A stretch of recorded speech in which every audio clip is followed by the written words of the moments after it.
Hey everybody, welcome to Snow Talk. This is Wave 3 News meteorologist Brian Good. On this Monday night, Kevin is out on assignment for the next few days, so you guys will be stuck with me here in the evenings. And we've got a lot to talk about. I'm going to spend a little time on the short-term issue that we're having with the sleet potential and some rain, and then I'll dive much more into the longer-term pattern. There's a lot of buzz about this on the internet today, so I thought I would dive into some of the information I'm seeing coming across and kind of give my 2 cents into it all. All right, first off, let's give you the stats. Different way of doing the stats tonight. I'm going to give you a broader look here. 3.7 is where we stand so far for the year. Normally, we should have about 0.2, obviously well above that so far. And last year to date, only a half inch of snow was on the gauge at that point. And you can see our only next milestone that we have to achieve is our first winter storm, which is 4.0. Our normal date for that is the 19th of January. And the question is, will it happen on the 19th or earlier? On the board, I've adjusted the board somewhat. We've had some minor issues that have, in the short term. These don't look big enough to really give them any type of Twix bar rating. There is a system next week that we're going to be watching. A pattern, though, is setting up between the 9th and 15th. And I wish I could give you a more specific date. But at this point, I can't because there's too much variance going on in the data to really narrow down a good enough window. But during this period, I do see a potential anyway for something wintry to happen, but I do not have an example of one particular storm as of now. And that's not surprising considering the pattern that we're in. Here's the latest on the radar. You can see that pink showing up. It is still showing snow in the north. It's not snow. These are areas of sleet mixing in with the rain every once in a while across northern areas of far northern Kentucky and southern areas of Indiana. I've only had one sleet report so far that's really come in this area near Crawford County, and that's really about it. And surface temperatures, you see there in the banner, in Louisville, it's 36 degrees. I just don't see that changing much for the rest of the night. So if there's going to be any minor icing, and we're talking about sidewalks, that kind of an issue, not so much the main roads, it'd be up to the north. But we'll keep an eye on you guys the overnight, make sure nothing crazy develops. But I just don't see that trend. Everything's just so light in the atmosphere. And there is, believe it or not, this Arctic air mass is underneath. It is underneath a warmer air mass that's still over us. That warm air we had yesterday, not all of it left. Because the cold air was so sharp from the Arctic, it just cut underneath it. And that's why we're not talking about snow breaking out at the moment or a lot of sleet. It's the cold air is very, very thin. Above our heads, it is certainly much warmer, and that's the reason why it's just a cold rain is what we're content with here. So to kind of explain why this scenario is different than what we usually would see when cold fronts come through. All right, Futurecast does show that chance overnight tonight. Again, the thermometer doesn't move much. A little bit of light sleet, maybe some freezing drizzle, perhaps, in our northern counties. But again, it's just very, very light. Throughout the day on Tuesday, it's not showing the rain on the radar here, but I do think we'll have some drizzle and some light showers throughout the entire day. And that may keep temperatures struggling to even get into the 40s at all. And then we'll see a somewhat similar scenario Wednesday morning. We'll start off into the mid-30s, but nothing frozen should be falling at that point. Then we head into Thursday night and Friday. That's our next system. It's going to dive in and give us a good soaking rain. This is the European model. The GFS is slightly more to the south with this next slug, but I do think the Euro has got a better idea of how that's going to play out for us. So Friday looks to be our highest rain chance. And then as we end the next week, big differences in the models here on how this will play out. The European's trying to dig a trough here and wants to connect the two into an East Coast or Mid-Atlantic system as we get into next week. But this will be about Tuesday, it looks like. But I don't see strong enough evidence yet to really say that's for sure going to happen. It's just that it is picking up on the idea, potentially, of something developing. Obviously, the chances are that it's going to be more of a mid-Atlantic storm scenario than it would be the Ohio Valley. But we'll watch that early next week. We've had talk, for many seasons about recurving typhoons when they get strong. Look at this. I mean, the models are now coming in with a Category 4 with Hagupit. I think that's how you say it, Hagupit.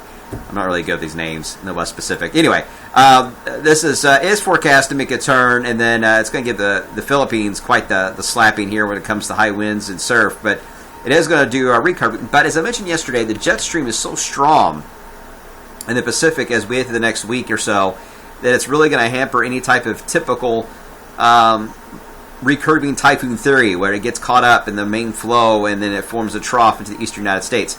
This jet is so strong here in the Pacific that it's really going to shake up the pattern enough to where I don't know if that typhoon can really do much for us. to give us a colder air regime by the middle of the month. But it is interesting to see this because you see the jet. I mean, obviously very strong in the Pacific. I haven't seen it this strong in a long time. I mean, this is great for California. I mean, it's going to give them a good soaking on the coastline especially. But look what it does to the jet. It plows it into the west, dives it, or I should say raises it way to the north in western Canada, and then does another dip here across the Great Lakes. This is what we call the PNA, being positive, and I'll explain more about that in a second. But the PNA, Pacific North American pattern, it by all means looks positive as you get toward the 11th of December. I mean, this is a classic PNA positive pattern here where the jet is strong. Look at the subtropical jet here, your moisture supplier off to the south. What this tells me, this is a very classic scenario where you're going to get cold air that goes over the ridge here. It dives down over New York State, and if there's a storm system moving in along the southeast coast at the same time, this scenario can wrap up a storm along the eastern seaboard and drive in cold air and throw it at us from an opposite direction. I mentioned this last night. More of a northeast cold snap comes into play than it would be coming straight out of the Arctic like we are normally would see, and just like we saw in earlier in the month of November. Not exactly the same scenario the way this is playing out for us in the middle of the month. It would be more cold snaps from the north and east, and then we got to watch the subtropical jet, because if you get any type of phasing here with this subtropical jet and this cold snap trying to dig in, you're going to get some storms. This is a good setup for nor'easters. For those that live in the Northeast, are real excited about it. For us in Kentucky, we're just right on the fence of this. Overall, I'm not too impressed with wintry weather with that kind of a setup, but it does bear watching. All right, here's the PNA I was talking about. Anywhere you see the black dots, that is where the forecast is, and it goes way positive as we head to the 11th of December, as you saw there on the Jetstream maps. No wonder. It does line up nicely. But it doesn't tell you the whole story. Because if we had a positive PNA, as we do here on the Euro, and actually the GFS, both experimental and the regular, have it going way high. Look at the NAL, though. It's not tanking exactly. So just because you have a positive PNA doesn't mean you have a big, deep trough in the eastern United States. It means that the jet stream is going to be high in the west. But as far as the eastern side of it, the NAL can drive that. And considering that it's near neutral for the most part, it's going to match up with what I just drew, where it's going to be more of a very deep troughs in the very far east, not exactly over the Ohio Valley. And that's kind of the scenario I think we're looking at. Here's the GFS ensembles. These are the different ideas that GFS has for the middle of the month, for the 15th of December. Different opinions here. This one says warm, warm, warm, warm, warm, warm, warm, warm, cold, warm, warm, warm, warm, warm, kind of cold, kind of warm, warm.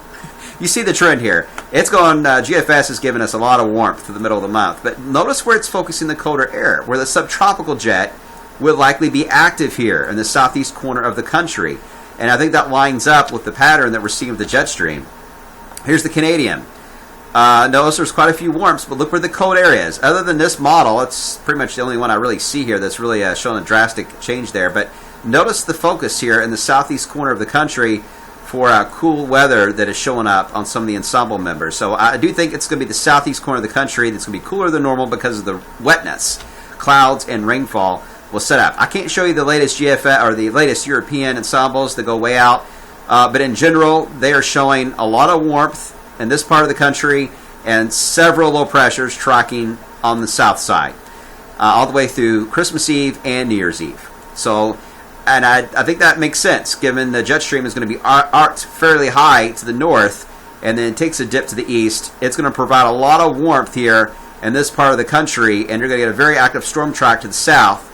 So you're going to have some decent storms here for the eastern seaboard, and then it's not going to stay cold the entire time for this area, including us, but every now and then we get the backlash cold snap of these storms that go up the eastern seaboard. So this lines up very well with what I was thinking for a winter pattern for this season, where we're going to have a lot more southeast storms that track northeast. That seems to be lining up pretty good here. So the moral of the story with this, as we head into the month of December, is overall we may end up averaging at or slightly above normal for the month on temperature.